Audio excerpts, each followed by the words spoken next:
রাধে রাধে, কেমন আছো সবাই? আশা করি সবাই খুব ভালো আছো, আমিও ভালো আছি। আমার এই ছোট্ট চ্যানেলে সবাইকে অনেক অনেক স্বাগত।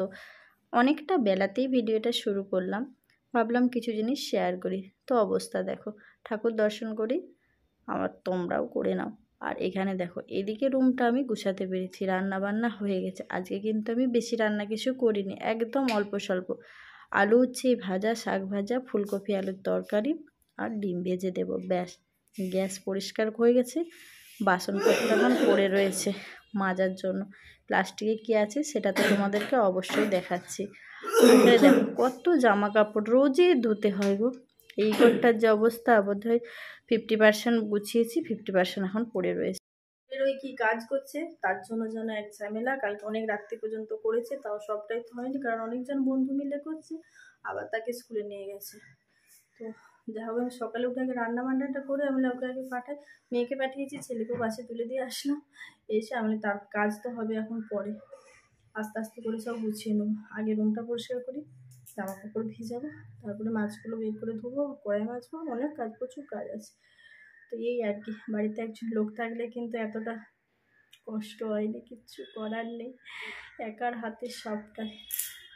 তাহলে চলো আমি কিছুটা কাজ আগে করে নিই, তারপরে আবার তোমাদের সাথে কিছু কাজকর্ম শেয়ার করবো। সবটাই করতে পারছি না, বুঝতেই পারছো। মানে এখন আমি দৌড়াবো, যাকে বলে ওই বন্দে ভারত এক্সপ্রেসের মতো দৌড়াতে হবে আমাকে এখন। আবার নইলে 12টা বাজতে বাজতেই মেয়ে চলে আসবে, ব্যাস হয়ে যাবে সব কিছু। তো চলো আমি কিছুটা কাজ আগে করে নিই। ভয়েস আমি যখনই দিই চারিদিকের আওয়াজ তখনই আসবে। তো দেখো, খাওয়া দাওয়া করে জামা কাপড় ভিজিয়ে এখানে আমি এগুলো ধুয়ে নিয়ে শুকোতে দিয়ে দিয়েছি। রোজের এত ধুতে হয়, আর একটু রোদ পড়তো, কিন্তু এই যে হলুদ রঙের ফ্ল্যাটটা হয়ে যাওয়ার পর আর এখানে সেরকম রোদ পড়েনি, ওই বাতাসেই যা শুকনো, ওই গাছের ফাঁক দিয়ে অল্প রোদ আসছে, কিন্তু আমার এখানটায় পড়বে না জামা কাপড়ের উপরে। তো দেখো আমার মানি প্ল্যান্ট গাছ আর তুলসী গাছটা কেমন হয়েছে, একটা অ্যালোভেরা গাছও রয়েছে। তখন বললাম না যে প্লাস্টিকে কী আছে, চলো সেগুলোই তোমাদেরকে দেখিয়ে দিই। আমি আজকে মাছ নিয়ে আসলাম, তো চিংড়ি মাছটা আমি অল্পই পেয়েছি, ভাবলাম ফুলকপি আছে, লাউ আছে, যেটা হোক দিয়ে করবো, অল্প যা আছে এটা হলেই হয়ে যায়। আর এটা কি বলো তো, এটা কি খেতে তোমরা ভালোবাসো? আমি আর আমার ছেলে কিন্তু খুব ভালোবাসি, আমার মেয়ে খায় না, আর আমার বড়মশাইও খায়, কিন্তু সে তো এখানে নেই। আর আমুদি মাছ নিয়ে এসেছি অনেক দিন পর, কারণ একঘেয়েমি মাছ আমার মেয়ে আবার খেতে চাইছে না, ওই জন্য ভাবলাম একটু আমুদি মাছ নিয়ে যায়।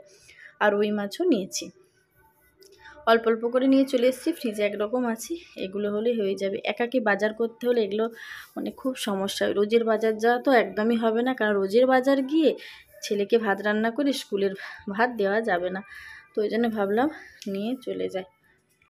মাছগুলো আমি ধুয়ে নিই। এই দেখো এখানে মাছগুলো ধোয়া হয়ে গেছে, যাকে যে যার জায়গায় রেখে দিয়েছি, এরপর ওদের বাড়ি নিয়ে যাব। বাড়ি নিয়ে যাব মানে কি বলো তো, ফ্রিজে রাখবো।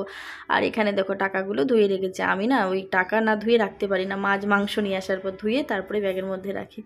তো ঘরদোর মুছে চান করে এবারে পুজো করবো, তো ওই জন্য সব কিছু গোছগাছ করে নিয়েছি। আর ফুল এত কম দিয়েছে আজকে, 10 টাকার যে বলার নয়, হয়তো ফুলের দাম বেশি, কিছু একটা তো ব্যাপার, নইলে এতটা কম ফুল দেয়নি 10 টাকা, আজকে দেখছি খুবই কম দিয়েছে। তো চলো পুজোটা আমি করে নিই। আর এখানে পুজো হয়ে গেছে, পুজো হয়ে যাওয়ার পর এবারে পেটে আমার ছুঁচোই ডন দিচ্ছে, মানে আজকে আমি সকালে না একটা রুটি খেয়েছিলাম, ওই জন্য বেলাটা অনেকটাই হয়ে গেছে, আর খিদেটাও আমাকে জোর পেয়ে গেছে, ওই জন্য ভাবলাম আগে খাওয়া দাওয়াটা করে নিই। আর আমাকে খেতে বসে আগে উচ্ছে আলু ভাজা দেখে মনে হচ্ছে একটা আলু খায়, কারণ আমাকে আলু ডাকছে, আমি আলুকে ডাকছি না। আলু দেখলেই যেন লোভ লাগে, মোটা মানুষদের দেখবে একটু ওইসব জিনিসের প্রতি আকর্ষণ বেশি। তো খেয়ে দিয়ে শুয়ে পড়েছিলাম।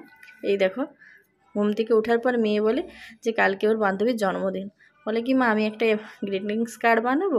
বলে হ্যাঁ, মানে আমি বললাম যে হ্যাঁ বানিয়ে নে। তো বসে বসে বানাতে লেগেছে। তো কি বলো তো, ও এত সুন্দর বানায়, নিজের মন থেকেও বানায়, বা কখনো কখনো মোবাইল দেখে দেখেই বানায়, তো বানায় কিন্তু খুব সুন্দর।